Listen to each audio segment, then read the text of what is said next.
রাত গভীর। শহরের পুরনো এক পার্কের পরিত্যক্ত বেঞ্চে বসে আছে একটা পাগল, হাতে একটা পুতুল। পাগল ছেলেটা বিড়বিড় করে কথা বলছে পুতুলের সাথে, আর মাঝে মাঝেই হাসছে। পাগলটার পাশ দিয়ে যাওয়ার সময় কিছু লোক নাক চেপে পাশ কাটিয়ে সোজা গিয়ে নালিশ করে দারোয়ানের কাছে। দারোয়ান ছুটে এসে দাঁড়ায় পাগলটার সামনে। তারপর পাগলটাকে কিছু না বলে হাতে থাকা লাঠি দিয়ে পাগলটাকে মারতে যাবে, অমনি পাগলটা মাথা তুলে তাকায়। মুহূর্তের মাঝে কেঁপে ওঠে দারোয়ান। ভয়ার্ত চাহনিতে দারোয়ান পাগল ছেলেটার দিকে তাকায়। রক্ত চক্ষু নিয়ে তাকিয়ে আছে ছেলেটা। দারোয়ান কাঁপতে কাঁপতে পেছনে ফিরে তাকায়। তার সাথে আসা বাকি দুটো গার্ড পালিয়ে গিয়েছে। দারোয়ানকে আরো ভয় দেখিয়ে পাগলটা হো হো করে হেসে ওঠে। বিকৃত হাসির শব্দে দারোয়ান আরো ভয় পেয়ে যায়। সাথে সাথে পাগল ছেলেটাও বেঞ্চ থেকে উঠে এগিয়ে এসে দাঁড়ায় দারোয়ানের সামনে। তারপর মিটে মিটে হেসে বলে, দারোয়ান, যে ভুল করতে নিয়েছিলে তার ভুলেও করতে এসো না, মারা পড়বে। স্বাভাবিক অথচ তীব্র কণ্ঠে কথাগুলো বলে সাব্বির পার্ক থেকে বেরিয়ে হাঁটতে হাঁটতে চলে আসে পার্কের পেছনে। শান্ত অথচ তীক্ষ্ণ দৃষ্টিতে পার্কের চারপাশে নজর বুলিয়ে নিয়ে হাতে থাকা পুতুলে বিপ বিপ শব্দে কেঁপে ওঠে। চুমকি হাসি দিয়ে সাব্বির পুতুলের ডান চোখে ক্লিক করতেই ভেসে আসে একটা কণ্ঠ। 008, তুমি কি তোমার মিশনের জায়গায় পৌঁছে গিয়েছো? আমি এসে গেছি, এমনকি কাজও শুরু করে দিয়েছি। তবে হ্যাঁ বলো 008, তবে? আমার মনে হচ্ছে মিশনটা বেশ ইন্টারেস্টিং হবে। 008, শুনো, তুমি সব কিছুতেই ইন্টারেস্টিং। বিষয় খুঁজতে যেও না। মিশনটা বেশ কঠিন। চট্টগ্রাম বন্দর নগরে একটু সাবধানে থেকো। লাখ লাখ লোকের আনাগোনা সেখানে থাকে। চিন্তা নেই, আমি সামলে নেব। আমার পরিচয় সম্পর্কে এখানকার প্রশাসনকে জানিয়ে দেওয়া হয়েছে? না, তবে তুমি বললে আমি বলে দিতে পারি। মুচকি হাসে সাব্বির আর বলে, প্রয়োজন নেই। অনেক সময় শস্যের মধ্যেই ভূত লুকিয়ে থাকে। ফোন রাখছি।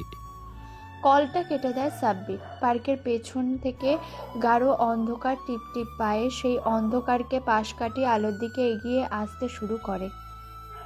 আপনাদের পরিচয়টা দিয়ে দিই।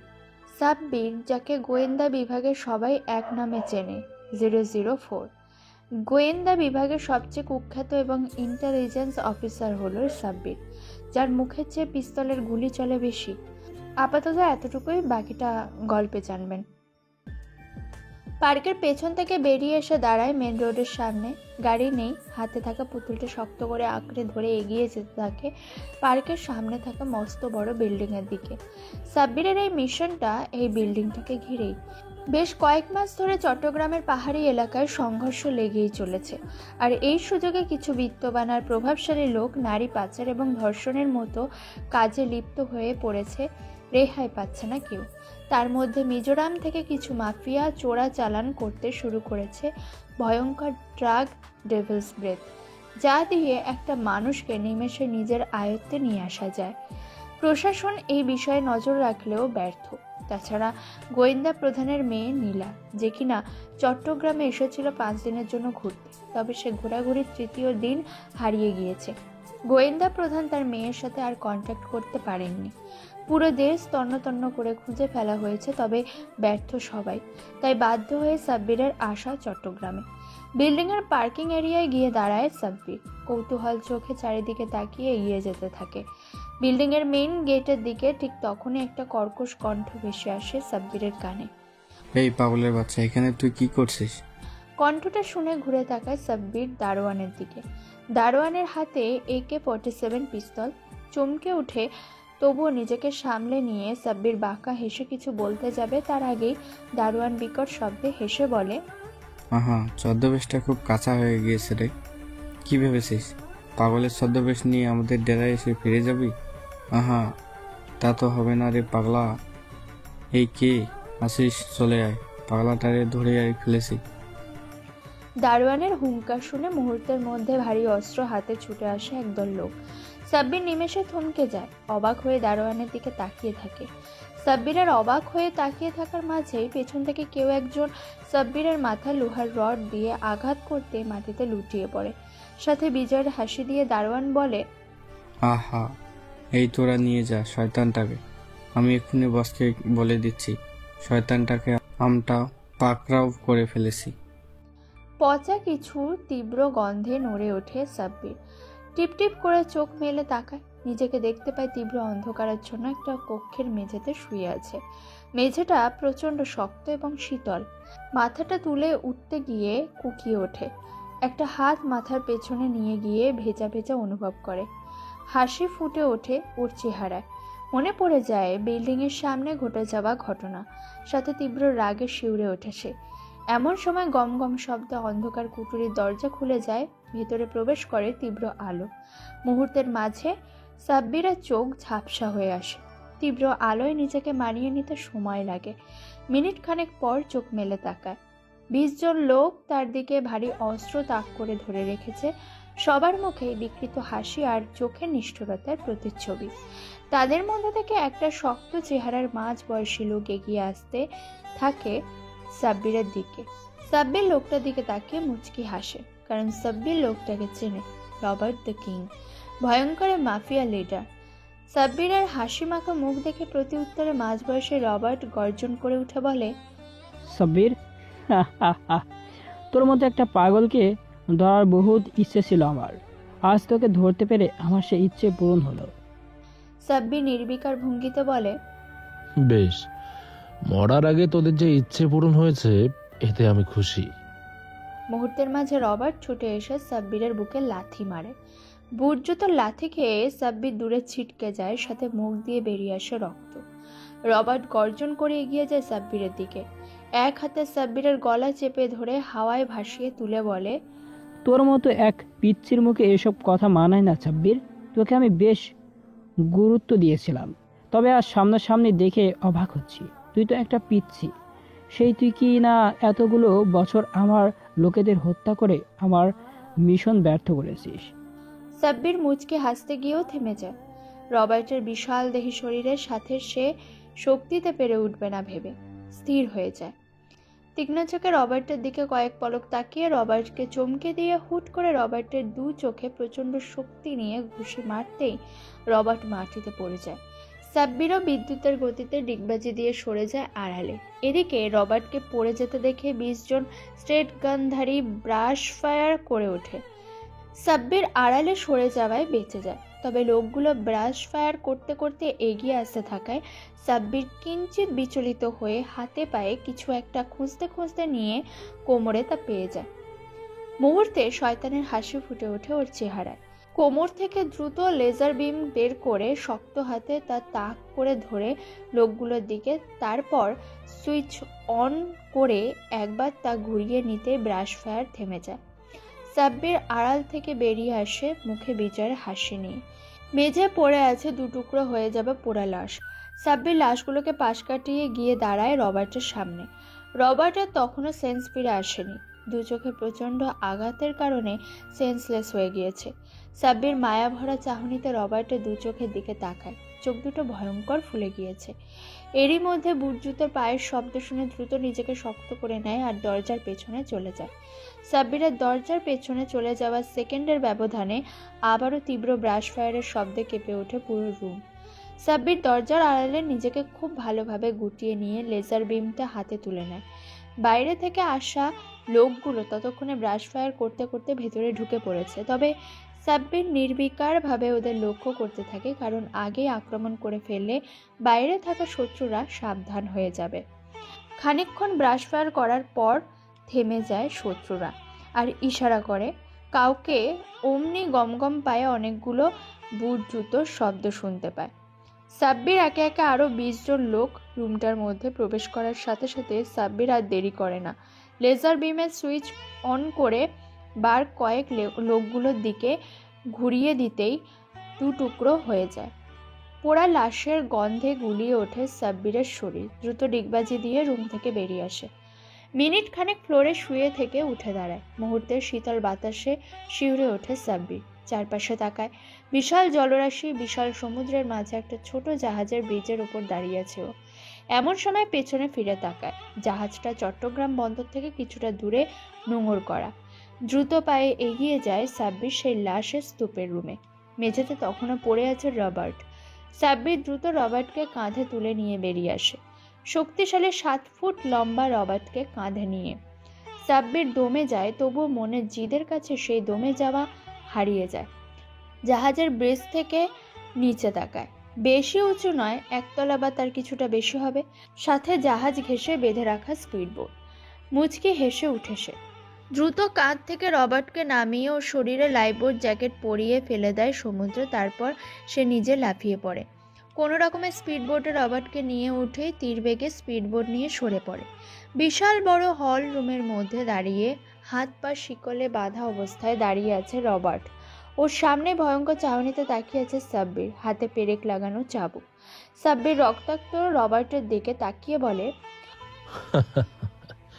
রবার্ট, বলেছিলাম না মৃত্যুর আগে তোর শেষ আশাটা পূরণ হয়ে গিয়েছে।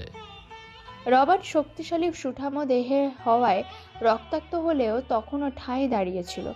চোখ দুটো বন্ধ বললে ভুল হবে, দুটো চোখ সাব্বির এক ঘুষিতে নষ্ট করে দিয়েছে।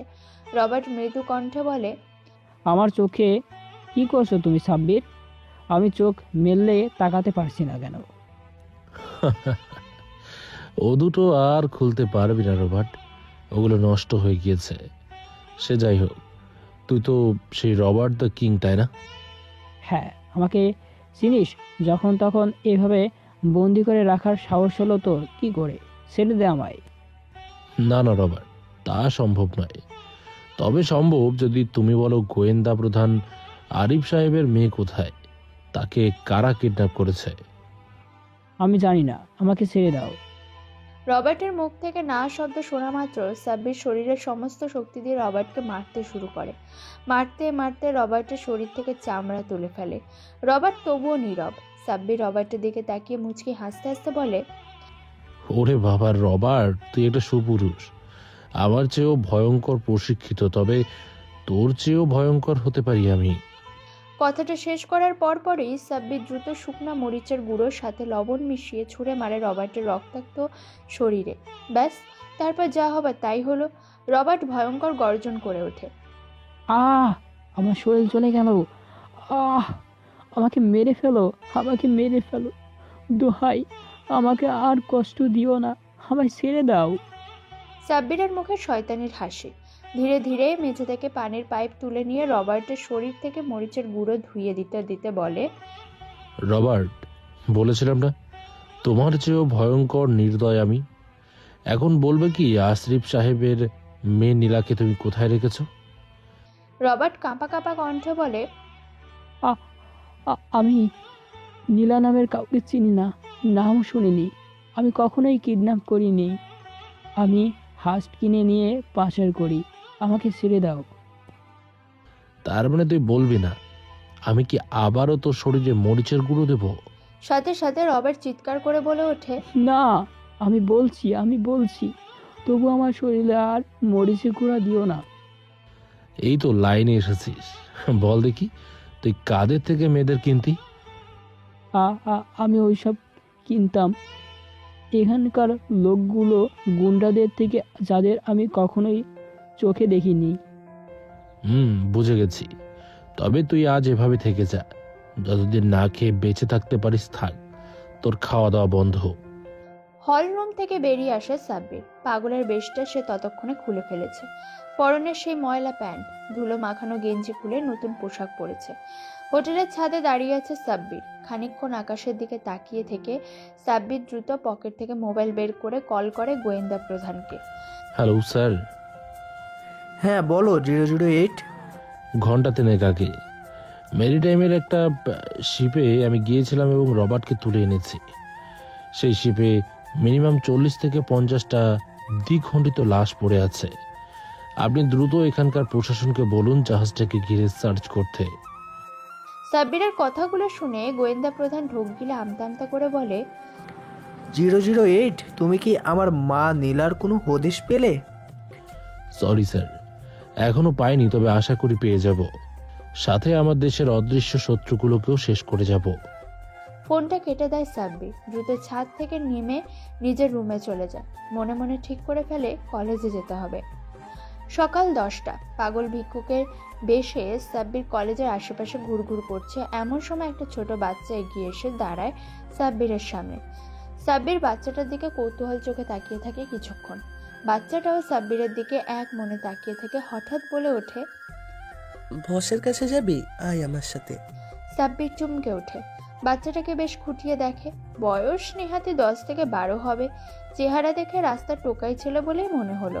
তবে যেটা অবাক করে সাব্বিরকে তা হলো বাচ্চাটার চোখ। বাচ্চাটার চোখের মনি অস্বাভাবিকভাবে বড়, এমনকি চোখের পলক ফেলার হারও কম। সাব্বির মনে মনে হাসে আর বলে, শয়তানের বাচ্চাগুলো, এই ছোট বাচ্চাকেও ছাড়লো না এই মাদক থেকে। তোদের ধ্বংস আমার হাতেই হবে, ভালো করে মনে রাখিস। সাব্বিরের ভাবনার মাঝে পেছন থেকে উচ্চ শব্দ হর্নের সাউন্ডে কেঁপে ওঠে সে। দ্রুত পেছনে তাকিয়ে দেখে একটা BMW দাঁড়িয়ে আছে। সেখান থেকেই তীব্র হর্ন। সাব্বির বাচ্চাটাকে এক হাতে ধরে দ্রুত রাস্তার মাঝ থেকে সরে যায়। গাড়িটাও পাশ কাটিয়ে চলে যায় সোজা কলেজের মধ্যে। সাব্বির গাড়ি চলে যাওয়ার দিকে খানিকক্ষণ তাকিয়ে থেকে মন দেয় বাচ্চা ছেলেটার দিকে। সেই অস্বাভাবিক বড় মণিগুলো পলকহীনভাবে তাকিয়ে আছে ওর দিকে। সাব্বির আলতো করে ওর মাথায় হাত রেখে বলে, তোদের বস কে? সে গেলেই দেখতে পাবি। চল, বস ওই কলেজের পেছনে তোর জন্য অপেক্ষা করছে। কথাটা বলে বাচ্চাটা এগিয়ে যেতে থাকে। সাব্বিরও আশেপাশে তাকিয়ে বাচ্চাটার পিছু নেয়, তবে নেওয়ার আগে নাক আর মুখে মাস্ক পরতে ভোলে না। পরিত্যক্ত একটা হলের সামনে এসে দাঁড়িয়ে পড়ে বাচ্চাটা। সাব্বিরও দাঁড়িয়ে পড়ে। এমন সময় হলের ভেতর থেকে 5 জন অস্ত্রধারী লোক বেরিয়ে আসে। সাব্বির লোকগুলোর দিকে তাকিয়ে বলে ওঠে, তোদের বস কে? লোকগুলো হাহা করে হেসে ওঠে।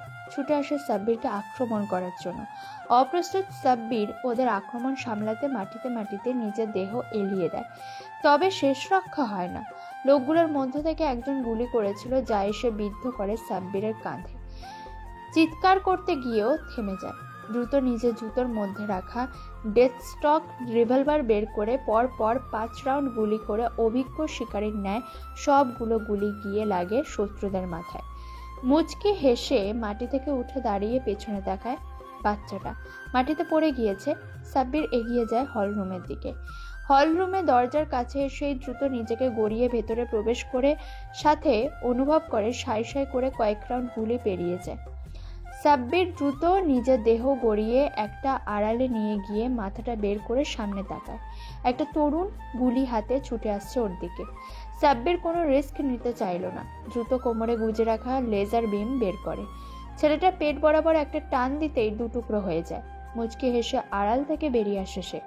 এমন সময় সিঁড়ি বেয়ে কারো নিচে নামার শব্দে মাথাটা তুলে সিঁড়ির দিকে তাকায়। একটা মাঝবয়সী লোক অর্ধনগ্ন অবস্থায় বেরিয়ে আসছে। লোকটার দিকে তাকিয়ে সাব্বির বুঝতে বাকি থাকে না লোকটা কি করছিল। দেখতে দেখতে লোকটা সিঁড়ি বেয়ে নিচে নেমে আসতেই বিদ্যুতের গতিতে সাব্বির এগিয়ে গিয়ে দাঁড়ায় লোকটার সামনে। আচমকা অচেনা লোককে দেখে সে ভয় পেয়ে যায়। তবে নিজেকে সামলে নিয়ে সে হুঙ্কার দিতে যাবে তার আগে সাব্বির লোকটার মুখের মধ্যে রিভলভারের নল ঢুকিয়ে দিয়ে মুচকি হেসে বলে, কোনো চিৎকার নয়, কোনো শব্দ নয়, চুপচাপ চল আমার সাথে। সাব্বির লোকটাকে দ্রুত টেনে হিঁচড়ে বের করে নিয়ে আসে সেখান থেকে। স্তব্ধভাবে বসে আছে সাব্বির সামনে, হাতে পায়ে লোহার শিকল বাঁধা অবস্থায় রবার্ট আর সেই অর্ধনগ্ন লোক। সাব্বিরের মাথায় একটা কথাই ঘুরপাক খাচ্ছে। সবাই কিভাবে বুঝে যাচ্ছে যে সে সাব্বির গোয়েন্দা অফিসার। তবে কি তার ছদ্মবেশ সবাই মুখস্থ করে ফেলেছে? অবশ্য মুখস্থ করারই কথা। এমন কোনো ছদ্মবেশ নেই যে নিয়েছে এবং তা ওর অগোচরে প্রকাশিত করে দিয়েছিল তাদের সংস্থা। এ নিয়ে ওর বড্ড ক্ষোভ। নিজের ভাবনার মাঝে ফোন বেজে ওঠে। ফোনটা হাতে তুলে নেয়। দেখে গোয়েন্দা প্রধান আরিফ সাহেবের ফোন, তাও আবার পার্সোনাল নাম্বার থেকে। সাব্বির রিসিভ করে হ্যালো বলার আগে ওপাশ থেকে ভয়ার্ত আর বিচলিত কণ্ঠ ভেসে আসে আরিফ সাহেবের। হ্যাঁ, হ্যালো সাব্বির। বলুন স্যার। আমার মেয়েকে পেলে? সাব্বির বেশ রুক্ষ কণ্ঠে বলে ওঠে, স্যার, আপনি গোয়েন্দা প্রধান হয়েও কিভাবে এমন কথা বলতে পারেন বলুন তো? হেডকোয়ার্টারে বসে আমার মেয়েকে পেলে বলে আমার মাথা না খেয়ে দয়া করে আমার টিমকে চট্টগ্রামে পাঠিয়ে দিন। সরি সাব্বির, আসলে বুঝতে পারছো পিতার মন। আমি আমার মেয়ের জন্য ভীষণ চিন্তিত। দয়া করে আমার মেয়েকে খুঁজে এনে দাও। সাব্বির খানিকক্ষণ সময় নেয়। ভাবনা চিন্তা করে শান্তভাবে বলে ওঠে, আমি আমার সর্বোচ্চ চেষ্টা করছি স্যার। এখন বাকিটা আল্লাহর উপর ভরসা। আপনি এক কাজ করুন, আপনার ব্যক্তিগত নাম্বার থেকে আমায় আর ফোন দেবেন না। যা কথা হবে অফিসিয়াল নাম্বার থেকে। কেন হঠাৎ এমন কথা? গোয়েন্দা প্রধান হয়েছেন আর এসব বিষয় বোঝেন না। মিশনে আছি আমি, আর আপনার নাম্বার হ্যাক বা কেউ আরিও পাততে পারে, তাই অফিসিয়াল নাম্বার থেকে যোগাযোগ করবে। তুমি যা বলবে তাই হবে। তবুও দয়া করে আমার মেয়েকে ফিরিয়ে দাও সাব্বির। আমি তাকে ছাড়া কিছু ভাবতে পারছি না। মিশন শেষ করে আমি আপনার বিরুদ্ধে প্রশ্ন তুলব স্যার। আর হ্যাঁ, আমার টিমকে পাঠিয়ে দিন সাথে। আপনার মেয়ে চট্টগ্রামকার বাসায় এসেছিল, তার ঠিকানাটা বলে দিন, আমি স্বয়ং সেখানে গিয়ে কথা বলবো। আরিফ সাহেব থতমত খেয়ে যায় সাব্বিরের এমন রুক্ষ মেজাজের কণ্ঠ শুনে। সাথে খানিকটা অপমানিত বোধ করেন, তবুও নিজেকে সামলে নিয়ে বলেন, ওকে, আমি দুটোই পাঠিয়ে দিচ্ছি, তুমি কিচ্ছু ভেবে না। সাব্বির ফোনটা কেটে দিয়ে চোখ তুলে তাকায় অর্ধনগ্ন লোকটার দিকে। সে পলকহীন চোখে তাকিয়েছিল সাব্বিরেরই দিকে। দুজনের চোখাচোখি হয়, চোখটা নামিয়ে নেয় সে। সাব্বির এগিয়ে গিয়ে আবিরের চুলের মুঠি টেনে ধরে বলে, ওপরে কি করছিলি তুই? কিছু না। আমাকে তুই চিনেছিলি কিভাবে? আর বাচ্চাটাকে যে ডেভিলস ব্রেথ মাদক দিয়ে হিপনোটিজম করেছে, সে মাদক পেলি কোথায়? আবির আমতা আমতা করে বলে, ওসব না জানলে হতো না। আপনার মতন ও অফিসার দেখেছে যারা শুরুতে প্রচণ্ড সৎ দেখায়, তবে টাকার কাছে শেষে হার মানে। বলুন কত টাকা নেবেন, দিয়ে দিচ্ছি, আমাকে ছেড়ে দিন। সাব্বির মুচকি হেসে বলে, বাবা, খুব তো দেখছি বড় গলায় কথা বলছিস। তবে শোন, টাকা আমার চাই না, আমি তো প্রাণটা চাই। কথাটা বলার পরপরই সাব্বির আবিরকে মারতে শুরু করে। প্রায় ঘন্টা খানেক নিষ্ঠুরভাবে পেটানোর পর সাব্বির থামে। ততক্ষণে আবিরের শরীরে চামড়া উঠে গিয়েছে, এমন কোনো জায়গা নেই যেখান থেকে রক্ত বের হয়নি। সাব্বির হাসে বিকট শব্দে, হাসে আর বলে, কিরে, বলবি কি তুই আমাকে চিনেছিলি কিভাবে? আমার জানা মতে আমার ছদ্মবেশ বেশ ভালোই ছিল, হুট করে তোদের চেনার উপায় ছিল না। বেশ বেশ, আমি বুঝে গিয়েছি তুই আমাকে মারবি, হয়তো একবারে মেরেও ফেলতে পারিস, তাই আর কি প্রয়োজন লুকিয়ে? সত্যি বলবো, শুনবি? সাব্বির আবিরের মুখে তুই শব্দটা শুনে প্রচন্ড রেগে যায়, তবুও নিজেকে শান্ত করে বলে, বল, চিনলি কিভাবে? চোখটা বন্ধ করে ফেলেছে আবির। দেহে কোনো শক্তি নেই, হাত পা এমনকি গলা কাঁপছে ওর। সাব্বির তাড়া দেয়, কিরে, বলছিস না কেন? আবার কি এক রাউন্ড দিতে হবে? আবির চমকানোর ভঙ্গিতে বলে ওঠে, না না না, বলছি। আপনার আসার আগেই কেউ একজন আমাকে ফোন করে জানিয়ে দিয়েছিল আপনি পাগলের ছদ্মবেশে আমাদের আস্তানার সামনে আসবেন, আর সাথে একটা ছবি। সাব্বির চমকে ওঠে, তবুও নিজেকে সামলিয়ে তীক্ষ্ণ কণ্ঠে জিজ্ঞেস করে, তুই কি লোকটাকে চিনিস বা নাম জানিস? না, আমি ছোটোখাটো মাস্তান, ওনাদের সম্পর্কে আমার ধারণা নেই। তবে থেমে যায় আবির। সাব্বির ভুরু কুঁচকে বলে, হ্যাঁ, বল তবে। তবে আমার মোবাইল ও নাম্বার আছে, যে কোনো সময় যে কোনো নাম্বার থেকে ফোন করতো ওরা। আমি কল রেকর্ড চালু করে রেখেছিলাম। সাব্বির মুচকি হেসে আবিরের পিঠে চাপড়িয়ে দিয়ে বলে, ধন্যবাদ তোকে। তবে আর একটা কথা বলতো, তুই কি জানিস নীলা নামের কোনো মেয়েকে কেউ কিডন্যাপ করেছে কিনা? আবির মাথা দুপাশে নাড়িয়ে না বলে সাব্বিরও মেনে নিয়ে ওকে পাশ কাটিয়ে এগিয়ে যায় রবার্টের দিকে। রবার্টের চোখ তখনও ফুলে ফেপে ভয়ঙ্কর হয়ে গিয়েছে। সাব্বির রবার্টকে কাঁধে হাত রেখে বলে, রবার্ট, বলুন। তোকে কিছু কথা জিজ্ঞেস করব। তুই যদি সত্যি বলিস তবেই তোকে ছাড়বো, আর মিথ্যে বললে তোকে হাঙরের খাবার বানিয়ে দেব। তার দরকার নেই, বলুন কি জিজ্ঞাসা করবেন। আমি মরলে বাকি সবাইকে নিয়েই মরবো। এই তো তোর বুদ্ধি আছে দেখছি। যাই হোক, তোর সাথে চট্টগ্রামের কোনো মাফিয়ার সরাসরি যোগাযোগ কি ছিল? হ্যাঁ, না, বল। কালু ভাই নামে একটা ডন আছে, যার সাথে আমাদের বেশ কয়েকশো বার দেখা হয়েছিল। সে এসব মাদক আর নারীর ডিলস করত। কালু ভাইকে কোথায় পাবো? সে আমি জানি না, আমি বিদেশি, আমি তো আর এ দেশের কিছু চিনি না। জাহাজে এইসব কথা হতো। সাব্বির রবার্টের সাথে কথা বলা শেষ করে হনহনিয়ে বেরিয়ে আসে হলরুম থেকে। বেডরুমে অস্থির হয়ে পায়চারি করছে সাব্বির। কিছুতে ওর মাথা কাজ করছে না। কে সেই অজানা লোক যে কিনা ওর সব খবর, এমনকি সব ছদ্মবেশ ধরে ফেলছে? এইসব ভাবনার মাঝে হাতের দিকে তাকায় সাব্বির। হাতে আবিরের মোবাইল। মনে মনে আশার আলো দেখতে পায় সে। এমন সময় ওর ফোনটা বেজে ওঠে। ফোন দিয়েছে গোয়েন্দা প্রধান আরিফ সাহেব। সাব্বির খানিকটা বিরক্ত নিয়ে কলটা রিসিভ করে। হ্যাঁ স্যার। সরি সাব্বির, তোমাকে বিরক্ত করার জন্য। আসলে তোমাকে একটা গুরুত্বপূর্ণ কথা বলতাম। জি স্যার, বলুন।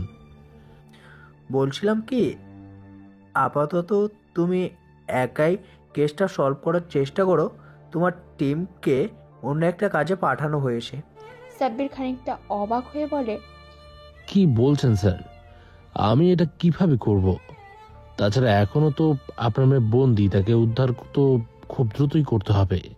আরিফ সাহেব খানিকটা রুক্ষ কণ্ঠে বলেন, তোমাকে যা বলছি তাই করো সাব্বির। ভুলে যেও না আমি গোয়েন্দা প্রধান আর তুমি সামান্য এক অফিসার।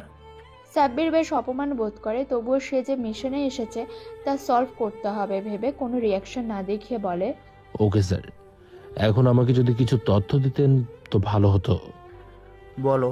আপনার মেয়ে চট্টগ্রামে ঠিক কোন জায়গায় বা কার বাসায় এসেছিল তা আপনাকে জিজ্ঞেস করেছিলাম, উত্তর দেননি। এখন যদি দিতেন। নীলামা গিয়েছিল আমার শালক হামিদ চৌধুরীর বাসায়, তবে সেখানে 2 দিন থাকার পর 3য় দিন নিখোঁজ হয়ে যায়। আমি চাচ্ছিলাম না হামিদকে হেনস্থা করতে। আসলে সে অত্যন্ত সম্মানিত লোক। সাব্বির খানিকক্ষণ চুপ থেকে বলে, তবে কি আমি তার সাথে কথা বলবো না? আসলে স্যার, আমি এই মিশনে অনেকগুলো ক্লু পেয়ে গেছি। কোনটা রেখে কোনটার পেছনে যাব ভেবে পাচ্ছি না।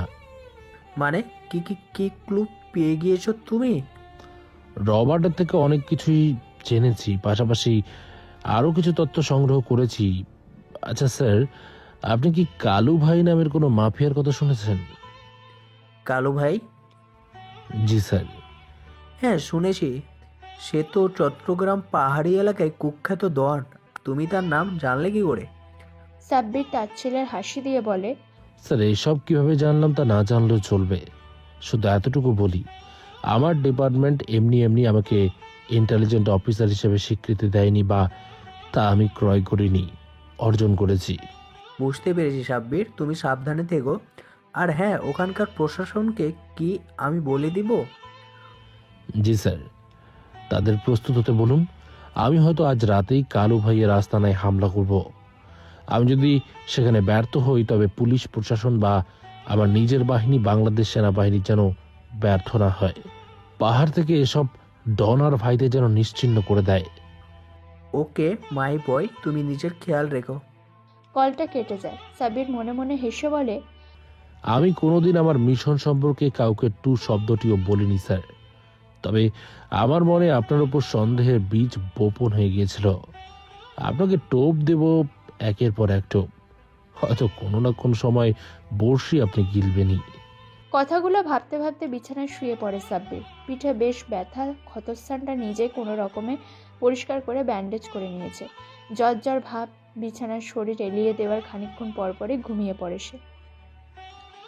ড্রয়িং রুমের সোফায় মাথাটা নিচু করে বসে আছেন চট্টগ্রামের শিল্পপতি হামিদ চৌধুরী। তার মাথায় হাজারো চিন্তা। এদিকে বাবাকে চিন্তিত দেখে হামিদ চৌধুরীর মেয়ে শুভা এগিয়ে এসে বসে তার পাশে। তারপর আলতো হাতে বাবার গাল চেপে ধরে বলে, বাবা, তুমি এমন মনমরা হয়ে বসে আছো কেন? কিছু কি হয়েছে নাকি শরীর খারাপ? হামিদ চৌধুরীর মুখে মিথ্যা হাসির রেখা ফুটিয়ে বলেন, শরীর ঠিক আছে রে মা, তবে মনটা ভীষণ খারাপ। শুভা ওর বাবার কথা শুনে বলে, কি কারণে মন খারাপ বাবা? মায়ের জন্য বুঝি মন খুব কাঁদছে? হামিদ চৌধুরী মেয়ের কপালে আলতো করে চুমু দিয়ে বলেন, না রে মা, তোর মা নেই তাতে তুই তো আছিস, তোর জন্যই বেঁচে থাকা আমার। তবে আমার বোনের মেয়ের নীলার জন্য বেশ মন খারাপ। না জানি নীলাকে কোন শয়তানের দল তুলে নিয়ে গেল। নীলার কথা উঠতেই শুভার মুখ থেকে হাসিটা উধাও হয়ে যায়। হাসির বদলে ভর করে কালো মেঘ। হামিদ চৌধুরী মেয়ের চেহারায় বেদনার চিহ্ন দেখে হাসার চেষ্টা করেন। হাসি হাসি ভাব নিয়ে বলেন, তা মা, তুমি কোথায় যাচ্ছিলে? ভার্সিটিতে নাকি ঘুরতে? শুভা ভয়ার্থ কণ্ঠে বলে, ভার্সিটিতে বাবা। মেয়েকে ভয়ার্থ কণ্ঠে কথা বলতে দেখে হামিদ চৌধুরী খানিকটা থতমত খেয়ে যান। সাথে নিজেই নিজেকে বকতে থাকেন কেন তিনি নীলার অপহরণের কথাটা শুভাকে বলতে গেলেন। মেয়েটা এখন টেনশন করবে, একা একা ভয় পাবে। হামিদ চৌধুরী মেয়েকে নিজের কাছে টেনে নেয়। শুভাও বাবাকে জড়িয়ে ধরে তার বুকে মাথা রাখে। হামিদ চৌধুরী পরম আদরে মেয়ের মাথায় হাত বুলিয়ে দিতে দিতে বলেন, আমি বুঝেছি মা, ভয় পাচ্ছিস, তবে ভয়ের কিছু নেই। আমার সম্বন্ধিত গোয়েন্দা প্রধান, আর সে আমাকে ফোন দিয়ে বলেছে সে গোয়েন্দা বিভাগে সবচেয়ে ইন্টেলিজেন্ট অফিসার সাব্বিরকে চট্টগ্রাম মিশনে পাঠিয়ে দিয়েছে। শুভার মুখে মুহূর্তে হাসি ফুটে ওঠে। হাসি হাসি ভাব নিয়ে বলে, সত্যি বলছো বাবা? সাব্বির সাহেব চট্টগ্রামের কেসটা হাতে নিয়েছে? হামিদ সাহেব অজানা এক অফিসারের নাম শুনে এভাবে হাসি আর উচ্ছ্বাস প্রকাশ করতে দেখে বেশ খুশি হন। বিভিন্ন হিসাব মেলাতে মেলাতে আনমনে বলে ওঠেন, মা, শুভা সাব্বির নামটা শুনে এত খুশি হয়ে গেলি যে, লোকটাকে চিনিস বুঝি? বাবার হঠাৎ এমন প্রশ্ন শুনে শুভা থতমত খেয়ে যায়, তবুও নিজেকে সামলিয়ে বলে, না মানে বাবা, লোকটার নাম বহুবার শুনেছি আমি। তিনি তো আর্মির মেজর ছিলেন, তাই না? তিনি আবার গোয়েন্দা বিভাগে কবে এলেন? হামিদ চৌধুরী বাঁকা হেসে মেয়েকে খানিকটা লজ্জা দিতে বলে ওঠেন, বাহ বাহ, সাব্বির সাহেব কোন বাহিনীতে কোন পদে ছিলেন, এখন কোন পদে আছেন, সবই দেখি জানেন আম্মাজান। শুভা আবারও লজ্জায় পড়ে যায়। হামিদ সাহেব মেয়ের মাথায় হাত বুলিয়ে দিয়ে বলেন, তা ছেলেটাকে কখনো সামনাসামনি দেখেছিস? শুভা লজ্জা লাল হয়ে যায়, তবুও লাজুক কণ্ঠে বলে, না বাবা, লোকটা ভীষণ ব্যস্ত। আজ এখানে তো কাল ওখানে, দেখা হওয়ার সুযোগ হয়নি। আজ তবে ভার্সিটি থেকে দ্রুত ফিরে আসিস, তোর ইচ্ছা পূরণ হয়ে যাবে রে মা। শুভা অবাক কণ্ঠে বলে, মানে আমার সম্বন্ধী গোয়েন্দা প্রধান আরিফ সাহেব ফোন দিয়েছিলেন। তিনি বললেন যে সাব্বির সাহেব এখন আজ দুপুরবেলা আসবেন নীলার নিখোঁজ হওয়া সম্বন্ধে কথা বলতে, তখন নয় তোর সাথে পরিচয় করিয়ে দিব। শুভার মুখ আরো উজ্জ্বল হয়ে ওঠে। হামিদ চৌধুরী সবই বোঝেন, তবুও না বোঝার ভান করে বলেন, মা, তবে এবার ভার্সিটিতে যাও, দেরি হয়ে যাচ্ছে তো। শুভা আমতা আমতা করতে শুরু করে। হামিদ সাহেব মনে মনে হাসেন। শুভা খানিকক্ষণ আমতা আমতা করেই বলে ফেলে, বাবা, লোকটা আসবে, তাকে কি না খাইয়ে বিদায় করা যায়? তাছাড়া আজ আমার তেমন গুরুত্বপূর্ণ ক্লাস নেই, আমি আজ ভার্সিটি নাই যাই। ঠিক আছে মা, তুই রান্নাঘরে চলে যা, একটু ভালো কিছু রান্না কর, মেজর বলে কথা। শুভা এক দৌড়ে চলে যায় ড্রয়িং রুম থেকে। আর হামিদ চৌধুরী মনে মনে বলেন, মেয়েটা দেখতে দেখতে বড় হয়ে গেল, নিজের শখের পুরুষও বেছে নিয়েছে। দেখি এই সাব্বিরটা কেমন, ভালো হলে ওর সাথে মেয়ের বিবাহ দিয়ে দিব। কথাগুলো ভাবতে ভাবতে টি টেবিলের উপর থেকে পত্রিকাটা তুলে নেন। এদিকে শুভা নিজের রুমে গিয়ে উড়াধুরা নাচতে নাচতে হাঁপিয়ে উঠে বিছানায় ধপাস করে শুয়ে পড়ে। আজ ওর মনে ভীষণ আনন্দ, কেননা সেই ছোট্টবেলার শখের পুরুষের সাথে তার আজ সরাসরি দেখা হবে। ভাবতেই লজ্জা লাল হয়ে যাচ্ছে। এমন সময় মোবাইল বেজে ওঠে। শুভা মোবাইলটা হাতে তুলে দেখে সামিয়ার ফোন। মুহূর্তে শুভার মুখটা গোমড়া হয়ে যায়। ফোনটা রিসিভ করে অভিমানে কণ্ঠে বলে, হ্যাঁ হবু ননদ, বলো। জি ভাবি, কেমন আছেন? কে তোর ভাবি? কুত্তি, তোর ওই বদমাইশ ভাই যে চট্টগ্রামে এসেছে তা আমাকে বলিসনি কেন? সামিয়া বুঝতে পারে শুভার অভিমান, তবু অসহায়ভাবে বলে, আরে ভাবি, ভাইয়া ভাইয়া কখন কোথায় যায় থাকে আমরা জানি বলো। ভাইয়া হলো নিশাচর প্রাণী, সবার আড়ালে অগোচরে তার চালচলন। তবে আমি ধরে ফেলেছি বদমাইশটাকে, আজ দেখা হবে বুঝলি। সামিয়া চমকে ওঠে, অবাক কণ্ঠে বলে, কি বলছিস শুভা? ভাইয়ার সাথে তোর দেখা হবে? হ্যাঁ ননদ সাহেবা, তোকে বলেছিলাম না আমার মামাতো বোন নীলা হঠাৎ আমাদের এখান থেকে নিখোঁজ হয়ে গিয়েছে। হ্যাঁ তো, তুই তো জানিস আমার মামা গোয়েন্দা প্রধান, আর সেই সুবাদে তিনি তোর ভাইকে চট্টগ্রামে পাঠিয়েছে, আর আজ আমাদের বাসায় আসবে কথা বলতে। এতটা নিশ্চিত কিভাবে হচ্ছিস? বাবা বলেছে। তা তোর ভাইয়ের খবর তুই জানিস না? না রে, আমি কেন, আমার বাবা মাও জানে না। শোন, ভাইয়া তোদের ওখানে গেলে টুকুস করে আমাকে ভিডিও কল দিবি কেমন? কে কেন বিয়ে পড়িয়ে দিবি? চুপ পাগলি, বাবা মাকে তার সন্তান কেমন আছে দেখানো। আজ কয়েকটা মাস হয়ে গেল ভাইয়ের সাথে বাবা মার কথা হয় না, তারা চিন্তিত। ওকে ওকে ননদ সাহেব, এখন বলুন না আপনার ভাইজান কি কি খেতে পছন্দ করেন? গরুর কালো ভুনা, পোলাও, রোস্ট, সালাদ, এইসব ভাইয়ার হট ফেভারিট। থ্যাঙ্কস ননদ সাহেব, এখন রাখছি, রান্না শুরু করব। ওকে ভাবি। কলটা কেটে দেয় শুভা আর তিরিং বিরিং করে কিচেনে চলে যায়।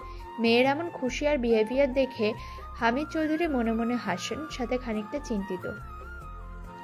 এদিকে শুভার সাথে কথা বলা শেষ করে সামিয়া ঘর থেকে এক প্রকার ছুটে বেরিয়ে যায় বাগানের দিকে। মেয়েকে এমন পাগলের মতো ছুটে আসতে দেখে অবসরপ্রাপ্ত ব্রিগেডিয়ার জেনারেল সাফি চৌধুরী আর তার স্ত্রী রাহেলা বেগম খানিকটা অবাক হয়ে যান। সামিয়া ততক্ষণে দৌড়ে গিয়ে সাফি সাহেবকে জড়িয়ে ধরেছেন। সাফি সাহেবও মেয়ের মাথায় হাত বুলিয়ে দিয়ে বলেন, আমার স্বামী আমার এমন দৌড়ে আসলো কেন? কিছু হয়েছে? তোমার পাগল নিখোঁজ ছেলের খোঁজ পেয়ে গিয়েছে বাবা। মেয়ের মুখে ছেলের খোঁজ পেয়েছে কথাটা শোনা মাত্র রাহিলা বেগম লাফিয়ে ওঠেন, অস্থির হয়ে মেয়েকে তাড়া দেন। সাব্বিরের খোঁজ পেয়েছিস? কই, কোথায় আছে আমার পাগলটা? বল না মা, কোথায় আছে আমার পাগল? সামিয়া ওর মায়ের গলাটা জড়িয়ে ধরে বলে, ভাইয়া চট্টগ্রাম আছে আর রাস্তা শ্বশুর বাড়ি যাবে। সাফি সাহেব শান্ত প্রকৃতির লোক, তিনি মেয়েকে পাশের চেয়ারে বসিয়ে দিয়ে বলেন, সাব্বিরের শ্বশুরবাড়ি আবার কবে থেকে হলো মা? আরে বাবা, হামিদ আঙ্কেল তো তোমার ছেলের শ্বশুরই, আর শোভা তো তোমারই বৌমা। হ্যাঁ তা তো বটেই, কিন্তু হঠাৎ এই কথা? ভাইয়া হামিদ আঙ্কেলের বাসায় যাবে। তোমাকে বলেছিলাম না আম্মু সেবার মামাতো বোন নিখোঁজ হয়ে গেছে। হ্যাঁ রে, বলেছি। আর নীলার বাবা গোয়েন্দা প্রধান, আর তার মেয়ের খোঁজ পেতেই তোমার ছেলেকে সেখানে পাঠিয়েছে আজ, তাই সেখানে যাবে কথা বলতে। হ্যাঁ রে, আমি কি আমার পাগলটাকে দেখতে পাবো? অবশ্যই আম্মু, আমি তোমার হবু বৌমাকে ভিডিও কল দিতে বলেছি। রাহিলা বেগম মেয়েকে কিছু বলেন না, শুধু সাফি সাহেবের দিকে এক পলক তাকিয়ে অভিমানী কণ্ঠে বলেন, সব দোষ তোমার সাব্বিরের বাবা। নিজে তো আর্মিতে থেকে আমাকে একলা রেখেছিল, আর এখন নিজে অবসর নিয়ে আমার সাথে থাকলেও আমার কলিজার টুকরোকে দূরে ভেসে বেড়াতে হচ্ছে। কোন দুঃখে যে ছেলেকে আমি চাকরিতে যেতে দিয়েছিলাম, আজ এক পলক ছেলেটাকে দেখাটাই স্বপ্ন হয়ে গিয়েছে। সাফি সাহেব স্ত্রীর অভিমান বোঝেন, তাই তিনি উচ্চবাক্যতে কোনো কিছু না বলে শুধু হাসেন, যা দেখে রাহিলা বেগম হনহনিয়ে চলে যান। পেছন পেছন সামিয়াও চলে যান। একলা বসে থাকেন সাফি সাহেব আর মনে মনে বলেন, রাহেলা, তোমার একলাই মন কাঁদে না, আমারও ছেলের জন্য মনটা কাঁদে।